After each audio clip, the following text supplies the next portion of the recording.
Hi പപ്പ. സുഖമായിട്ടൊക്കെ ഇരിക്കുന്നോ? മോൾക്ക് കുഴപ്പമൊന്നുമില്ല, അവൾ സുഖമായിട്ടിരിക്കുന്നു. ഇന്നലെ ഞങ്ങൾ പോയിട്ട് കുറച്ച് ഗോൾഡൊക്കെ മേടിച്ചിട്ടുണ്ടായിരുന്നു. അതൊക്കെ നിൽക്കട്ടെ. അപ്പം ഞാൻ ഒരു ഇമ്പോർട്ടൻ്റ് ഉള്ളൊരു കാര്യം പറയാൻ വിളിച്ചത്. നമ്മുടെ അനീസിനെ ഒരു പെണ്ണിനെ ഇഷ്ടമാണെന്നും പറഞ്ഞ് ഇന്നലെ എൻ്റെ അടുത്ത് സംസാരിച്ചിട്ടുണ്ടായിരുന്നേ. പക്ഷേ നമ്മുടെ സ്റ്റാറ്റസ് വെച്ച് നോക്കുവാണെങ്കിൽ ആ കൊച്ച് കുറച്ച് ഫിനാൻഷ്യലി ഡൗൺ ആണെന്നാണ് അവൻ പറഞ്ഞത്. അപ്പം ഇങ്ങനെ ഇടുന്ന് ചൂടാവല്ലേ, നമുക്കൊന്ന് സംസാരിച്ച് നോക്കാം പപ്പ. അവൻ അത്രയ്ക്ക് ഇഷ്ടമാണെന്നാണ് പറഞ്ഞത്.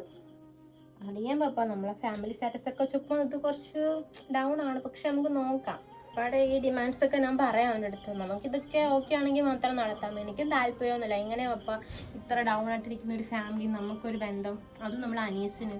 എനിക്കും താല്പര്യമില്ല. പക്ഷെ അവനൊരു വാശി, നമുക്കത് പറഞ്ഞു നോക്കാം. അമ്മയെ തിരക്കിന്ന് പറയട്ടോ പപ്പ. Okay bye. അനീസേ, ഞാൻ പപ്പ അടുത്ത് സംസാരിച്ചിട്ടുണ്ടാകും നിന്റെ കാര്യം.